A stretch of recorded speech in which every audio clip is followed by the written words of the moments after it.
కేవలం 7,999 up to 10 kgs వరకు బరువు తగ్గి అధిక బరువు నుంచి వచ్చే ప్రధాన సమస్యలను దూరం చేసుకోండి. ఫ్యూచర్ సిటీలో అమెజాన్ డేటా బేస్ సెంటర్ కు శంకుస్థాపన చేశారు సీఎం రేవంత్ రెడ్డి. చైనాకు పోటీగా కంపెనీలు తీసుకురావాలనే ఆలోచన ఉన్నట్టుగా చెప్పారాయన. అవసరమయ్యే అనుమతులు, భూములు ఇవ్వడానికి సర్కారు సిద్ధంగా ఉందన్నారు. తెలంగాణ రైజింగ్ 2047 టార్గెట్ దిశగా అడుగులు వేస్తున్నట్టుగా పేర్కొన్నారు. లక్ష్యాన్ని చేరుకోవడానికి పెట్టుబడులు, ఉద్యోగ కల్పన కీలకమన్నారు. 2034 నాటికి అమెజాన్ సంస్థ 1,00,000 కోట్ల రూపాయల పెట్టుబడులు పెట్టాలని ఆకాంక్షించారు సీఎం రేవంత్. 2034 నాటికి $1 ట్రిలియన్ ఎకానమీ చేరుకోవాలన్నదే తెలంగాణ సర్కార్ టార్గెట్ అన్నారు సీఎం రేవంత్ రెడ్డి. ఈ లక్ష్యంలో భాగంగానే భారత్ ఫ్యూచర్ సిటీలో అమెజాన్ డేటా సెంటర్ నిర్మాణమని చెప్పారు. 2047 100 సంవత్సరాల భారతదేశం స్వతంత్ర ఉత్సవాలను జరుపుకోబోతుంది.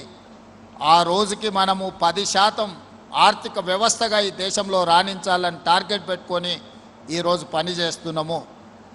ఇందులో భాగంగా ఈరోజు నిరంతరం మన అధికారులు, సహచర మంత్రివర్గ సభ్యులు, ఈ ప్రభుత్వం అంతా కార్యోన్ముఖులై పనిచేస్తున్నారు.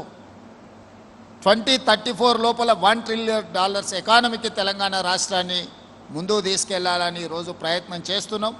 అందులో భాగంగా అమెజాన్ ఇన్వెస్ట్మెంట్స్, ఈ అమెజాన్ డేటా సెంటర్ రాబోయే రోజుల్లో ఈ భారత్ ఫ్యూచర్ సిటీలో ఒక స్టెప్పింగ్ స్టోన్గా పనిచేయబోతుంది.